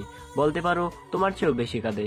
আমি জানি সৈনিকের জীবন কেমন, তারপর ছেলেটা নিজ বাহিনী থেকে গোয়েন্দাতে এসেছে, বড় মিশনে নিজের জীবন বিপন্ন করে কমপ্লিট করেছে। প্রতিটা নিয়ত আমি চিন্তা করি আমার সন্তান বেঁচে আছে তো। আমি তোমাদের বুঝতে দেই না, আর দেব না। কথাগুলো ভাবতে ভাবতে কখন যে তার চোখ পানিতে টলমল করে উঠেছে সে খেয়াল তিনি করেননি। দুপুর 1টা, বিপ বিপ শব্দে কেঁপে ওঠে সাব্বিরের মোবাইল। অমনি সদ্য লেগে আসা চোখের পাতা খুলে যায়, লাফিয়ে উঠে বসে সে। ক্রান্তিময় চাহনিতে মোবাইলটা হাতে তুলে নিয়ে দেখে 1টা বাজে। অমনি মনে পড়ে যায় 2টার সময় হামিদ চৌধুরীর সাথে তার দেখা করতে হবে। দ্রুত বিছানা থেকে উঠতে গিয়ে কাঁধের ব্যথা কুকিয়ে ওঠে, আবারও বসে পড়ে বিছানায়। কাঁধের ব্যথাটা বেশ বেড়ে গিয়েছে বলে মনে হলো সাব্বিরের, কিন্তু রুমে ওষুধ নেই, ফার্মেসিও বহু দূরে, উপায় নেই। নিজেকে শক্ত করে উঠে দাঁড়ায়, তাতে দাঁত চেপে টি শার্ট পাল্টিয়ে নেয়, চোখে খানিকটা পানি ছিটিয়ে মোবাইলটা কোনো মতে পকেটে নিয়ে বেরিয়ে পড়ে। স্থানীয় পুলিশ প্রশাসনের সাথে সাব্বিরের যোগাযোগ হয়নি বললে ভুল হবে। সাব্বিরকে তারা আমন্ত্রণ জানালেও সাব্বির যায়নি, তবে ভাবছে এবার যাবে। হামিদ সাহেবের বাসা সাব্বিরের হোটেল থেকে 10 মিনিটের পথ। কোমরে 2টো পিস্তল, এমনকি পায়েও একটা পিস্তল নিয়ে হাঁটতে বেশ অসুবিধা হচ্ছিল সাব্বিরের, তবুও হেঁটে চলেছে। হাঁটতে হাঁটতে এসে পৌঁছে যায় বিশাল বড় একটা বাড়ির সামনে। বাড়ির নেম প্লেটে বড় বড় করে লেখা শুভার মঞ্জিল। মিনিট খানিকের জন্য থমকে যায় সে। এমন সময় দারোয়ানের চিৎকার শুনে হুঁশ ফিরে আসে সাব্বিরের। দারোয়ান সাব্বিরকে দেখে খেকিয়ে ওঠেন, এই কেডারে তুই বাড়ির সামনে অমনে তাকাই আসিস কেন? সাব্বিরের মুহূর্তেই রাগ উঠে যায়। সে আর যাই হোক খারাপ ব্যবহার একদম সহ্য করতে পারে না। দারোয়ান আবারও খেকিয়ে ওঠেন, এই শালা কথা বলিস না কেন? তুই কেডাই? দরজার সামনে ডাকাতি করতে আসছিস নাই তো? সাব্বির আর রাগকে নিয়ন্ত্রণ করতে না পেরে দারোয়ানকে চমকে দিয়ে ঠাস ঠাস ঠাস করে থাপ্পড় মেরে হুঙ্কার ছেড়ে বলে ওঠে, ব্যবহার ভালো করুন জনাব। আমি চোর ডাকাত নই, আমি হামিদ চৌধুরীর সাথে সাক্ষাৎ করতে এসেছি। দারোয়ান সাব্বিরের পাকা আর লোহার মতো শক্ত হাতে থাপ্পড় খেয়ে তবদা লেগে গিয়েছে, সাথে নাক মুখ দিয়েও রক্ত বেরিয়ে এসেছে। সাব্বির ওসবে পাত্তা না দিয়ে দারোয়ানকে শান্ত অথচ তীক্ষ্ণ কণ্ঠে বলে, হামিদ চৌধুরী বাসায় থাকলে তাকে গিয়ে বলুন সাব্বির রহমান এসেছে। দারোয়ান মাথা নাড়িয়ে ভেতরে যেতে নেবেন, অমনি দরজার সাথে লাগানো সাউন্ড বক্সে ভেসে আসে মাঝবয়সী লোকের কণ্ঠ। দারুণ ছেলেটাকে ভেতরে পাঠিয়ে দাও। সাব্বির সাহেব, আপনাকে স্বাগতম। সাব্বির মুচকি হেসে বাড়ির ভেতরে যেতে থাকে। হামিদ সাহেব ও সিসি ক্যামেরার মনিটরের উপর থেকে চোখ সরিয়ে মেয়ের দিকে তাকান। মেয়ের চোখ মুখে লাজুকতা আর ভয় নিয়ে পলকহীন চোখে তাকিয়েছে মনিটরের দিকে। এমন সময় হামিদ সাহেব মেয়েকে ধাক্কা দিয়ে বলেন, মা শোভা, মনিটর থেকে চোখ সরিয়ে মুখটা আঁচল দিয়ে ঢেকে দরজা খুলে যাও। ছেলেটা পৌঁছে গেছে দরজার কাছে। সুভা দ্রুত চলে যায় দরজার দিকে। এদিকে সাব্বির দরজার সামনে এসে কলিং বেলের সুইচ চাপতে যাবে, অমনি দরজা খুলে যাওয়ায় সুইচ বোর্ড থেকে হাতটা সরিয়ে সামনে তাকিয়ে থমকে যায়। এ কি দেখছে সে? তার সামনে দাঁড়িয়ে আছে যেন গোলাপি দুপুরের মায়াবতী, নরম স্নিগ্ধ রূপের রাজরানী। সাব্বির পলকহীন চোখে মেয়েটির দিকে তাকিয়ে থাকে। অনুরূপভাবে সুভাও পলকহীন চোখে তাকিয়ে আছে সুদর্শন চেহারার এক অপূর্ব পুরুষের দিকে। হ্যাঁ, সে আর কেউ নয়, সাব্বির। এদিকে এতক্ষণও মেয়েকে আসতে না দেখে হামিদ চৌধুরী নিজে এগিয়ে যায় দরজার দিকে, আর গিয়ে তিনি রীতিমতো লজ্জায় পড়ে যান। ছেলে মেয়ে একে অপরের দিকে পলকহীন চোখে তাকিয়ে আছেন। মনে মনে হিংসা হয় হামিদ চৌধুরী, তবুও তিনি গলা খাকারি দিয়ে বলেন, মা শোভা, কতক্ষণ আর দাঁড়িয়ে থাকবে? এবার তো মেহমানকে ভিতরে নিয়ে আয়। হামিদ চৌধুরীর ডাকে ঘোর কেটে যায় দুজনে। সাব্বির দ্রুত চোখটা নামিয়ে নেয় আর সুভা লজ্জায় মাথা খেয়ে বলে, আসুন মেজর সাহেব, ভেতরে আসুন। সাব্বির আর চোখে সুভাকে দেখে ভেতরে চলে যায়। ড্রয়িং রুমের সোফায় বসে আছে সাব্বির আর হামিদ চৌধুরী, দুজনেই নীরব। এই সুযোগে সাব্বির বাড়ির চারপাশ চোখ বুলিয়ে নিতে থাকে। ছিমছাম গোছানো ড্রয়িং রুম, মুগ্ধ হয়ে যায় সাব্বির। এমন সময় ছুরির টুংটাং শব্দ শুনে সামনে তাকায় সুভা। চায়ের কাপ টি টেবিলের উপর রাখছে বললে ভুল হবে, এক মনে তাকিয়ে আছে সাব্বিরের দিকে। সাব্বিরও আর চোখে সুভাকে দেখে নেয়। ছেলে মেয়ের এমন কাণ্ড দেখে হামিদ চৌধুরী বেশ লজ্জা পেতে শুরু করেছেন। তার ইচ্ছে করছে উঠে চলে যেতে, তবুও বেগানা পুরুষের সাথে মেয়ের এমন কাহিনী দেখে তিনি বেশ বিরক্ত, এবং তা তিনি প্রকাশ করেই ফেলেন। গম্ভীর কণ্ঠে মেয়েকে বলে ওঠেন, শোভা। সুভা চমকে উঠে তাকায় ওর বাবার দিকে। হামিদ চৌধুরীর চোখ মুখ কঠোর, তিনি রাগী চোখে মেয়েকে বলে ওঠেন, এখন তুমি আসতে পারো, দরকার পড়লে তোমাকে ডেকে পাঠাবো। সুভা মাথাটা নিচু করে সেখান থেকে চলে যায়। এদিকে সাব্বিরও নিজেকে সামলে নেয়, দাঁতে দাঁত চেপে নিজের আবেগ আর চোখ দুটো হেফাজত করে তীক্ষ্ণ দৃষ্টিতে তাকায় হামিদ চৌধুরীর দিকে। হামিদ চৌধুরী ও সাব্বিরের দিকে তাকিয়ে মিষ্টি একটা হাসি দিয়ে বলে, বলুন অফিসার, কি জিজ্ঞেস করতে এসেছেন? সাব্বির কোনো ভনিতা না করেই বলে ওঠেন, আপনার ভাগ্নি নীলা আপনার বাসাতেই ছিল নিখোঁজ হওয়ার দিন পর্যন্ত? যে ছিল। তাকে কি আপনি বিচলিত দেখেছিলেন, বা কোনো কারণে কি আপনার মনে হয়েছিল যে সে ভয়ে বা কোনো সমস্যার মুখোমুখি হয়েছে? দেখুন অফিসার, আমি ওর মামা, আর আপনি যেসব জিজ্ঞেস করছেন তার একটার উত্তর আমার কাছে নাই, কারণ আমি নীলাকে তেমন একটা দেখার বা কথা বলার সময় পাইনি। তবে হ্যাঁ বলুন। তবে নীলা আমার মেয়ের সাথে একই রুমে ছিল। আপনি চাইলে তাকে কিছু জিজ্ঞেস করতে পারেন। তাহলে ডাকুন তাকে। হামিদ সাহেব সুভাকে ডাকার জন্য মুখটা খুলতে যাবেন, তার আগে সুভা হাজির। হামিদ চৌধুরী মেয়ের এমন ছেলে মানুষই দেখে মনে মনে হাসেন, তবে তিনি প্রশ্রয় দিতে নারাজ। সাব্বির চোখ দুটো না তুলেই সুভাকে জিজ্ঞেস করে, মিস শোভা, আপনি কি জানতেন নীলা কার সাথে প্রেম করত? জি না, আমি তেমন একটা জানি না। নীলা ছিল গম্ভীর প্রকৃতির মেয়ে, কাউকে কিছু বলতো না। আপনার সাথে থাকা অবস্থায় সে কি ফোনে কারোর সাথে কথা বলতো? জি না, সে ঘুম কাতুরি ছিল, 10টা না বাজতেই ঘুমিয়ে যেত। তাকে আপনি নিখোঁজের দিন সঠিক কয়টায় দেখেছিলেন? বোধহয় 10টায়। আমি চট্টগ্রামে মেডিকেল কলেজে পড়ি, সকাল সকাল বেরিয়ে যেতে হয়। সাব্বির সোফা থেকে উঠে হামিদ সাহেবের দিকে তাকিয়ে মুচকি হেসে বলেন, দুঃখিত হামিদ সাহেব, আপনার গুরুত্বপূর্ণ সময় নষ্ট করলাম। অনুমতি দিলে আমি আসতে পারি। আরে ইয়াং ম্যান, এত তাড়া কিসের? তোমার মিশন সম্পর্কে যা জানার ছিল জানা শেষ, এখন পারিবারিক কথা বলবো। সাব্বির ভুরু কুঁচকে তাকায় হামিদ চৌধুরীর দিকে। হামিদ চৌধুরী হাসি দিয়ে বলেন, এভাবে তাকিয়ে আছো কেন বাবা? আমাকে তুমি চিনতে পারো নি? না মানে চেনা চেনা লাগছে, তবে শিওর না। বলো তো কি আমি? আপনি কি হামিদ আঙ্কেল, ব্রিগেডিয়ার জেনারেল সাফি আলমের বন্ধু? হো হো করে হেসে ওঠেন হামিদ চৌধুরী। হাসতে হাসতে সাব্বিরকে নিজের বুকের মাঝে টেনে নিয়ে ওর পিঠ চাপড়িয়ে দিতেই ব্যথায় কুকিয়ে ওঠে সাব্বির। আহ! হামিদ চৌধুরী চমকে যান, দ্রুত সাব্বিরকে ছেড়ে দিয়ে বলেন, বাবা তোমার লেগেছে? সাব্বির বেদনাময় চাহনিতে হামিদ চৌধুরীর দিকে তাকিয়ে বলে ওঠে, ও কিছু না আঙ্কেল, এমনকি পিঠে গুলি লেগেছিল, একটু ব্যথা তো আছে। কথাটা বেশ কষ্টে বলে সাব্বির, কেননা ওর চোখ দুটো ক্রমশ আধার হয়ে আসছে। বুঝতে বাকি থাকে না ও সেন্সলেস হয়ে যাবে, তবুও নিজেকে সামলিয়ে নিয়ে গিয়েও ব্যর্থ হয়। ধপাস করে মেঝের ওপর পড়ে যায়। সাব্বিরকে এভাবে মেঝের ওপর পড়ে যেতে দেখে হামিদ সাহেব চমকে ওঠেন, আর সুভা তীক্ষ্ণ দৃষ্টিতে পর্যবেক্ষণ করতে করতে হঠাৎ সে চিৎকার করে বলে ওঠে, বাবা, রক্ত!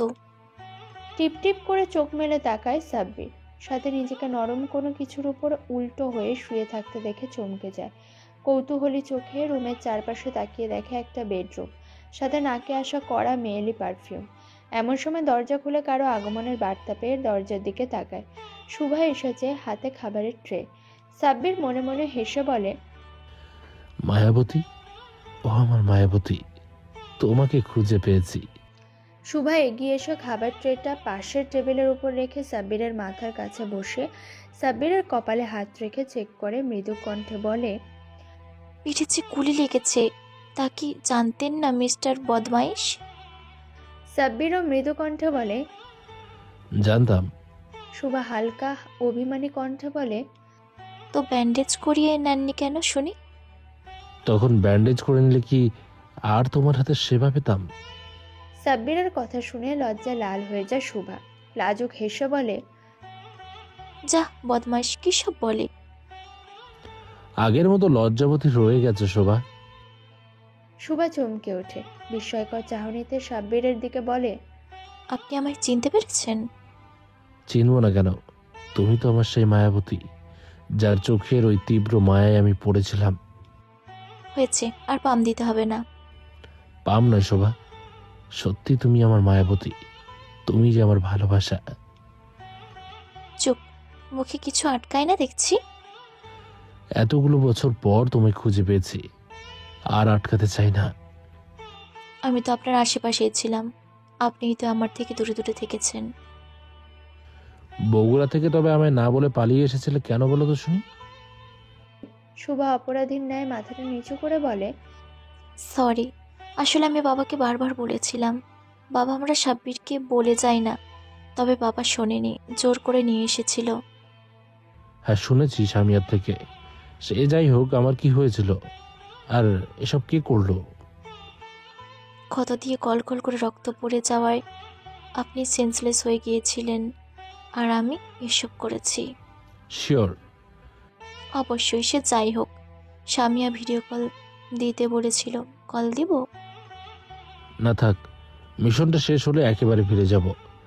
এখন বাবা মাকে দেখলে মিশনে মন বসবে না, ছুটে যেতে ইচ্ছে করবে বাসায়।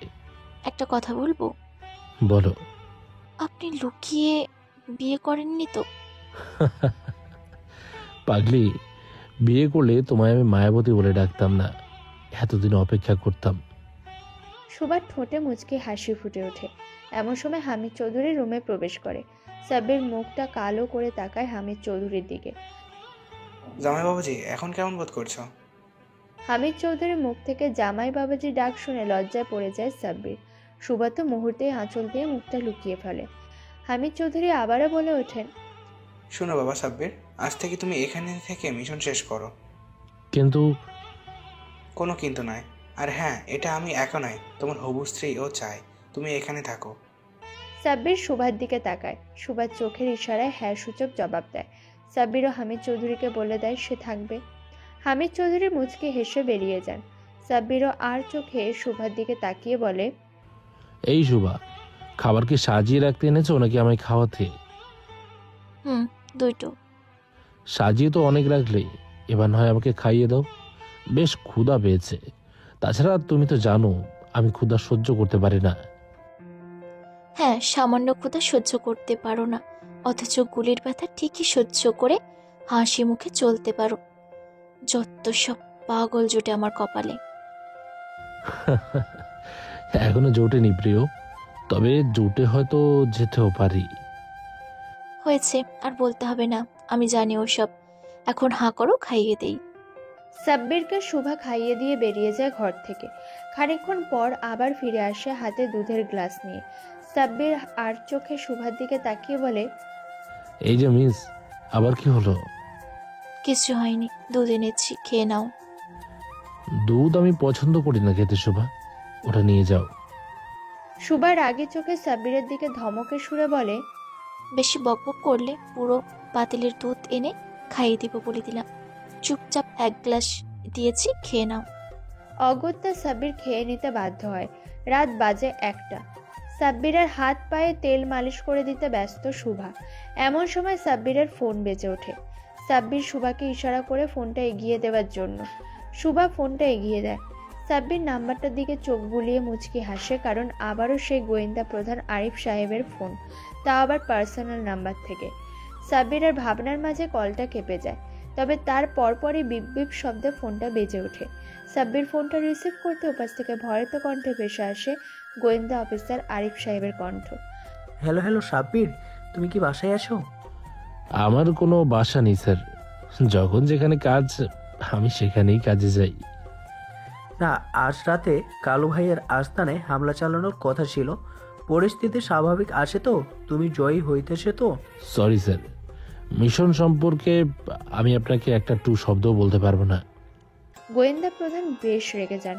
নিজের অফিসের চেয়ারে লাথি মেরে ক্রোধের সাথে বলেন, 008, তুমি কি ভুলে যাচ্ছ তোয়াল আমি তোমার প্রধান। আমি যা বলতো তা তুমি করতে বাধ্য। সাব্বির অট্ট হাসি দিয়ে বলে, বোকা আপনি স্যার, আমি নিজের মতো করে সব মিশন সলভ করার এখতিয়ার রাখি। এ ক্ষমতা আমাকে স্বরাষ্ট্র মন্ত্রণালয় থেকে দেওয়া হয়েছে, সুতরাং আপনি নাক গলাতে পারবেন না। আর আমি আপনার হুকুমের গোলাম নই, আমার নিজ বাহিনী আছে যেখানে আমি মেজর। গোয়েন্দা প্রধান আরিফ সাহেব বেশ ক্ষিপ্ত হন, তবুও শান্ত কণ্ঠে বলেন, ঠিক আছে, তোমার যা ভালো মনে হয় করতে পারো, আমি আর কিছু জানতে চাইবো না। গুড, এখন আমার টিমকে পাঠিয়ে দিন। আমার টিমকে আপনি অন্য কোনো মিশনে পাঠানোর এখতিয়ার রাখেন না, সুতরাং কোনো ভনিতা না করে তাদের পাঠিয়ে দেবেন। আমি ওদের বলে দেবো রেডি থাকতে। কথাটা বলে সাব্বির ফোনটা কেটে দিয়ে পাশে তাকায়। শুভা ওর দিকে হাঁ করে তাকিয়েছিল দেখে খানিকটা লজ্জা পায় আর বলে, এই কি শুভা, তুমি এখনো এখানে আছো যে? আজ বাদে কাল বিয়ে করব, তখন তো সব সময়ই থাকতে হবে, তাই একটু প্র্যাকটিস করে নিচ্ছি। Don't mind baby. কথাটা বলে শুভা সাব্বিরের গাল টেনে দেয়। সাব্বিরের লজ্জা দ্বিগুণ হলেও বেশ ভালো লাগে, কেননা ছোটবেলার একটা স্বপ্ন তার পূরণ হতে চলেছে। যাকে সে মন প্রাণ দিয়ে ভালোবেসেছে, আজ বাদে কাল সেই তার বধূ হবে। মাথার চুলগুলো একটু বিলি কেটে দাও না, কেমন যেন ঘুম ঘুম পাচ্ছে। আমি তেল নিয়ে আসছি, তুমি চোখ বুজে থাকো। কথাটা বলে শুভা উঠে যায়। সাব্বিরও চোখ দুটো বন্ধ করে নেয়। একটু পর শুভা আসে তেলের বোতল নিয়ে, আর পরম মমতায় সাব্বিরের মাথায় বিলি কেটে দিতে থাকে। নরম হাতের মালিশ করে সাব্বির খুব দ্রুতই ঘুমিয়ে পড়ে। সাফির সাহেব তার স্ত্রী রাহিলা বেগম চাতক পাখির মতো তাকিয়ে আছে তাদের মেয়ে সামিয়ার দিকে। সামিয়া লজ্জায় ওর বাবা মার দিকে তাকাচ্ছে না, এক মনে ফোনের দিকে তাকিয়ে শুভাকে কল দিয়ে যাচ্ছে। সাফির সাহেব মেয়ের লজ্জা পাওয়া দেখে বলেন, মা সামিয়া, আর কল দিতে হবে না, আমার মনে হচ্ছে তোমার ভাইয়া শুভাকে বারণ করেছে ফোন রিসিভ করতে। বাবার কথা শুনে সামিয়ার লজ্জা ভাবটা কমে যায়। রাহিলা বেগমও বলে ওঠেন, হ্যাঁ রে মা, আমারও তাই মনে হয়। পাগলটা বোধ হয় বৌমাকে কল রিসিভ করতে বারণ করেছে। তুই আর কল দিস না, চল খেতে বসবি, রাত তো অনেক হলো। সামিয়া মাথা নাড়িয়ে উঠতে যাবে, অমনি ওর ফোনটা বিপ বিপ শব্দে বেজে ওঠে।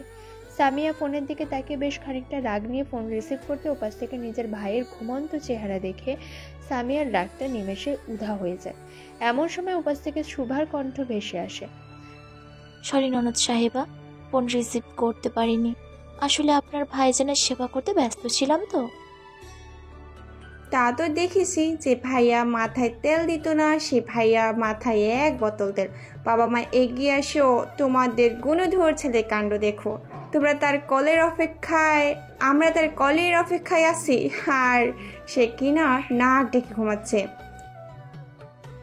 রাহিলা বেগম ছুটে এসে মেয়ের হাত থেকে ফোনটা নিয়ে স্ক্রিনের দিকে তাকান, আর ঘুমন্ত পুত্রকে দেখে খুশিতে তার চোখ মুখ উজ্জ্বল হয়ে ওঠে। সাফি সাহেব স্ত্রীর পাশে এসে পুত্রকে এক পলক দেখেন, তারপর নীরবে নিজের জায়গায় ফিরে চলে যান। রাহিলা বেগম হাসি হাসি মুখে বলেন, মা শুভা, পুত্রকে তো দেখলাম, এবার একটু পুত্রবধূর মুখটা দেখি। সুভাষ সাব্বিরের দিক থেকে ক্যামেরা ঘুরিয়ে নিজের দিকে করে। রাহিলা বেগম সুভাকে দেখে বলে ওঠে, মাশাল্লাহ মাশাল্লাহ, আমার পুত্র সৌভাগ্য, রাজকুমারীর মতো মেয়ে তার বধূ হবে। আমাকে লজ্জা দিবেন না মা। লজ্জা না রে মা, তুই আসলেই সুন্দর, আমার বাচ্চাটাকে ভালোবাসিস। তা তো বাসবই মা। যাই হোক, আপনার ছেলেকে ডাকবো?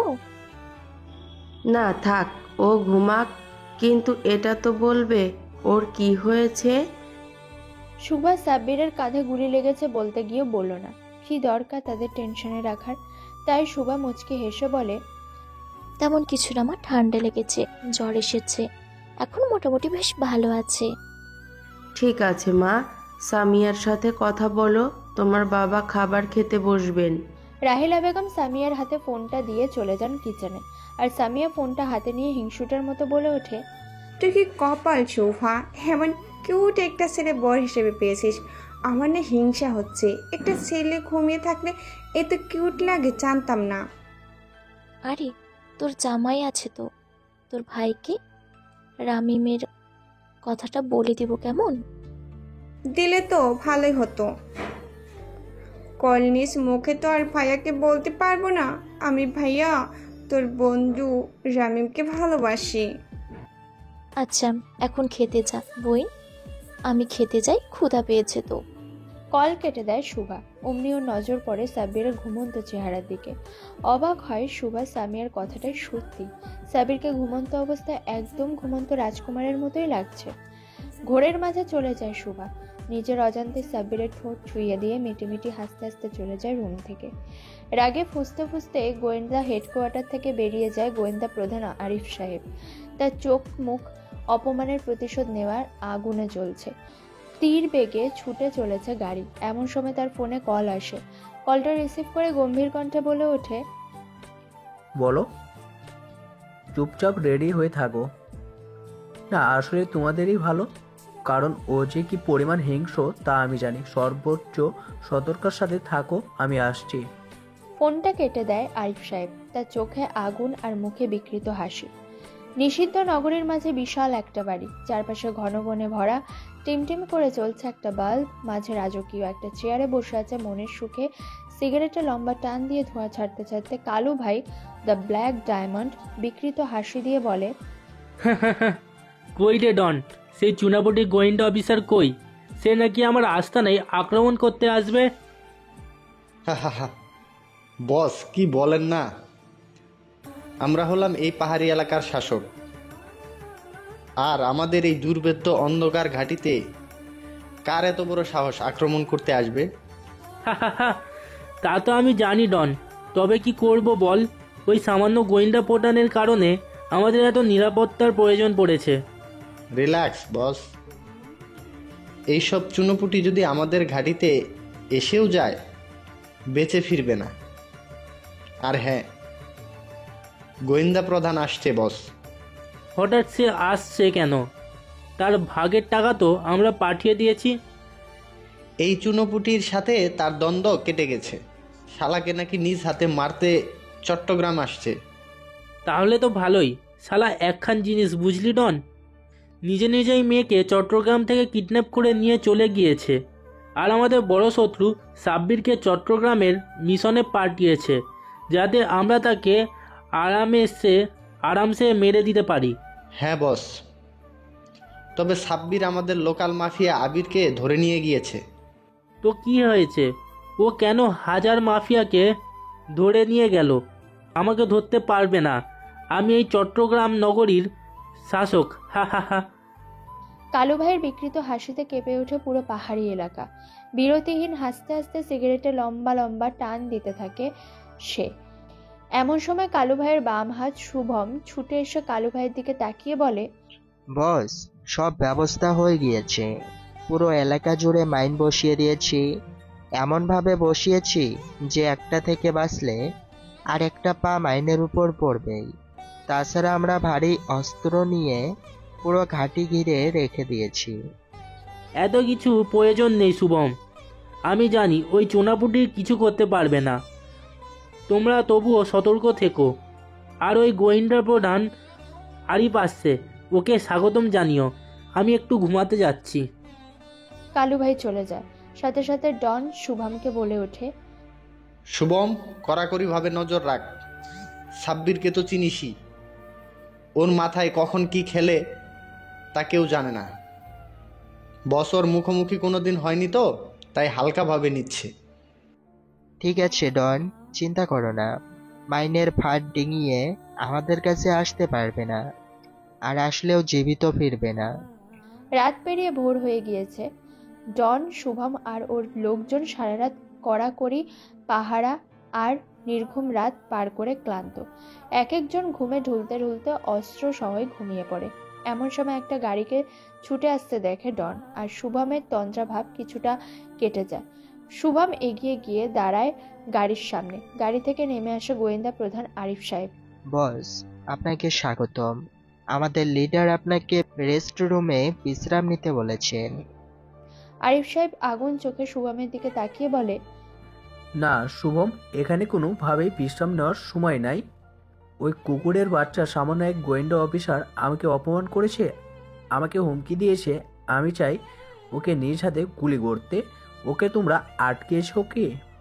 শুভম বিরক্তি নিয়ে বলে, ওই চুনোপুটি আসলে তো পাকড়াও করব। আপনার কথায় গত রাতে কেউ ঘুমায়নি। এখন বেশি কথা বলতে পারবো না। আপনি দয়া করে বিশ্রাম রুমে চলুন। ঠিক আছে চলো। কালু আসে তো? জি বস, আছেন। সকাল 8টায় ঘুম ভেঙে যায় সাব্বিরের।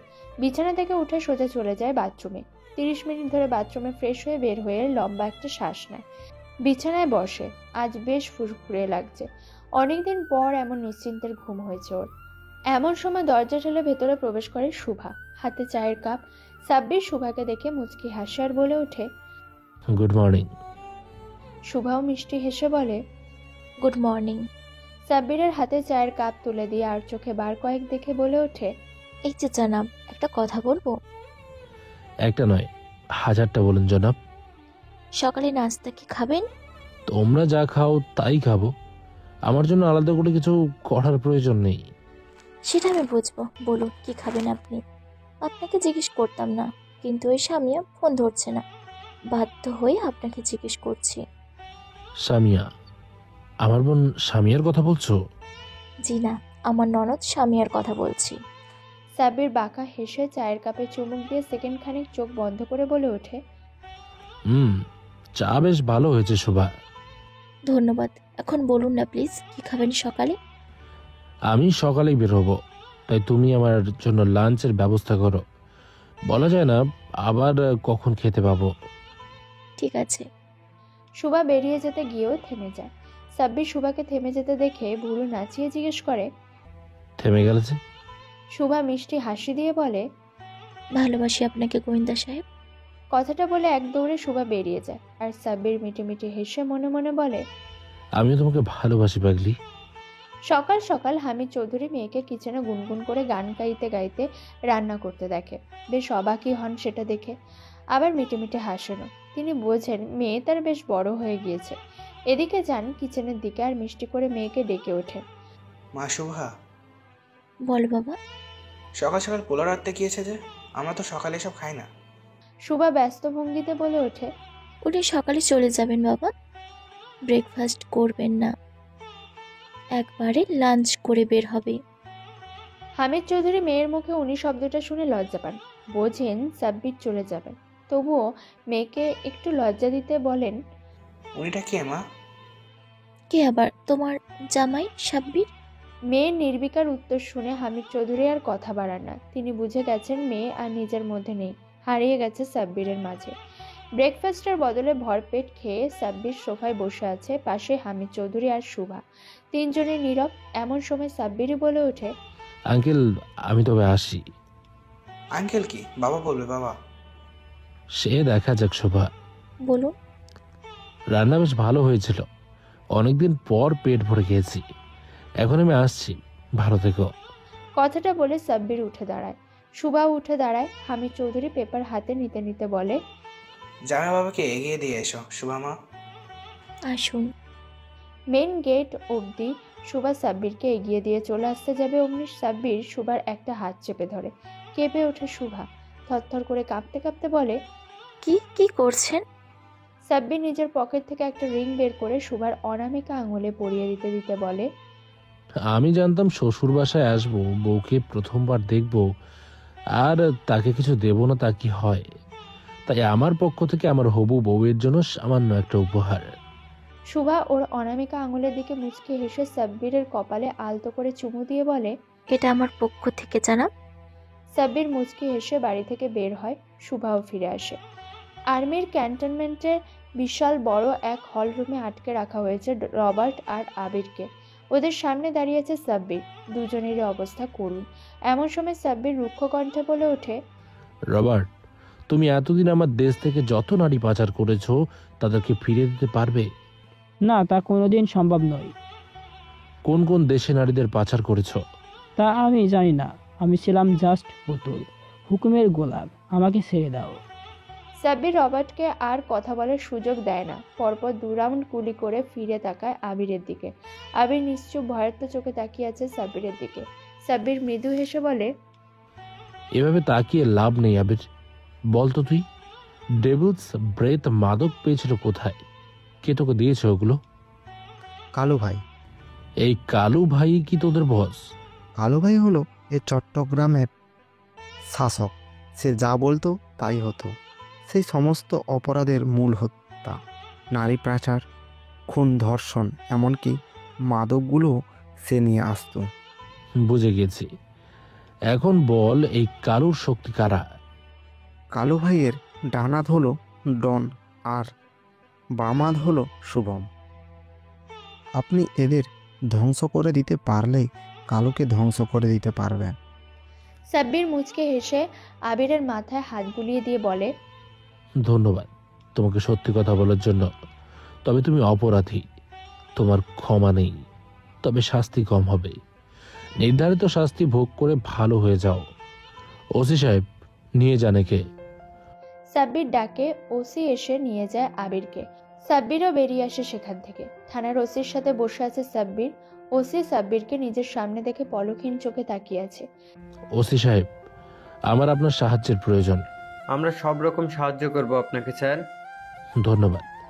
আপনি আমাকে 10টা স্পেশাল ফোর্স দিন, চাইলে আপনিও যেতে পারেন। অবশ্যই স্যার, আমি নিজে যাব। ফোর্স রেডি করুন, একটু পরেই আমরা বের হব। সাব্বির বেরিয়ে আসে ওসির রুম থেকে।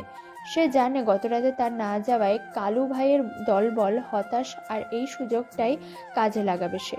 বিদ্যুতের গতিতে ছুটে চলেছে 10টা গাড়ি। 10টা গাড়িতেই পুলিশের দুর্ধর্ষ ফোর্স। এদিকে ঘুম ঘুম চোখে বসে আছে ডন আর শুভম, দুজনেই ক্লান্ত। সামান্য পিস্তল তোলারও ক্ষমতা তাদের নেই। এমন সময় ছুটে আসে পাহারাদার ভয়ার্ত কণ্ঠে বলে ওঠে, বস বস, সর্বনাশ হয়ে গেছে। পুলিশের 10টা গাড়ি তীর বেগে ছুটে আসতেছে আমাদের দিকে। আমাদের এক্ষুনি পালাতে হবে। ঘুমাতে দাও তো, আর তোমরা ফাইট করো। তাছাড়া মাইন পুঁতে রাখা আছে, কোনো সমস্যা নেই। তীর বেগে গাড়ি ছুটতে ছুটতে হঠাৎ থেমে যায়। সাব্বির জিজ্ঞাসা সূচক চাহনিতে ওসির দিকে তাকাতেই ওসি বলে ওঠে, স্যার, এই নগরীর সব জায়গায় মাইন পুঁতে রাখা দেখুন। বর্ডার রাডারের অসংখ্য রেড ডট, এগুলো সব মাইন। সাব্বির মুচকি হেসে রাডারের মনিটরে তাকিয়ে বলে, একটা গাড়ি ধ্বংস করতে হবে ওসি সাহেব। চলুন নেমে পড়ি। ওসি সহ সবাই নেমে পড়ে। সাব্বির গাড়ির এক্সেলেটরের ওপর পাথর চাপিয়ে দিয়ে নেমে আসে গাড়ি থেকে। অমনি গাড়ি একা একাই ছুটে চলে যায় সামনের দিকে, আর মুহূর্তের মধ্যে বুম বুম বুম করে মাইন বিস্ফোরণ হতে শুরু করে। মাইন বিস্ফোরণের শব্দে ঘুম ভেঙে যায় কালু ভাইয়ের। সেম ভাবে আতঙ্কিত হয়ে লাফিয়ে উঠতে থাকে গোয়েন্দা প্রধান আরিফ সাহেব। কালু ভাই দ্রুত নিচে নেমে এসে চিৎকার করে ডন আর শুভমকে ডাকতে থাকে, তবে তাদের সাড়া নেই। থাকবেই বা কি করে, সাব্বির যে ওদের ঘুমন্ত অবস্থাতেই হেডশুট করে দিয়েছে। কালু ভাই দ্রুত বাড়ির ভেতর থেকে বেরিয়ে আসে, পেছন পেছন আরিফ সাহেবও। আর অমনি দুটো বুলেট ছুটে এসে লাগে কালু ভাইয়ের দুই হাঁটুতে। চিৎকার করে ওঠে সে। সাব্বির এগিয়ে যায় সেদিকে, এমন সময় ওর চোখে পড়ে গোয়েন্দা প্রধান আরিফ সাহেবের দিকে। সাথে সাথে ওর গুলি গর্জন করে ওঠে। গোয়েন্দা প্রধান মাটিতে লুটিয়ে পড়ে। সাব্বির এগিয়ে গিয়ে গোয়েন্দা প্রধানের গলার টিপ ধরে হুঙ্কার ছেড়ে বলে, গোয়েন্দা প্রধান আরিফ, তুই তবে এই শয়তানগুলোকে আমার অবস্থানের খবর দিতি? আমাকে ছেড়ে দাও সাব্বির, আমি ভুল করেছি। তোর মেয়ে কোথায়? সে তবে কিডন্যাপ হয়নি? না, তাকে আমি আমার গোপন বাসায় রেখেছি ওর মায়ের সাথে। তাহলে আমার মিশন সমাপ্ত, আর তোর মতো শত্রুকে বাঁচিয়ে রাখাও অপরাধ। কথাটা বলার পরপরই গুলি করে সাব্বির। পড়ে যায় গোয়েন্দা অফিসারের দেহ। এগিয়ে আসে ওসি। হ্যান্ডকাপ পরিয়ে কালু ভাইকে নিয়ে যায় সাব্বির ওসির দিকে। তাকিয়ে বলে, ওকেও গুলি করি, কি দরকার জেলখানায় নোংরা করার? স্যার, গুরুত্বপূর্ণ তথ্য পেতে পারি, পুরো চট্টগ্রাম এর মাফিয়াদের চিহ্নিত করতে পারি, আর এর ফাঁসি অনে নিশ্চিত। আপনি অনুমতি দিন, নিয়ে যাই ওকে। আসুন।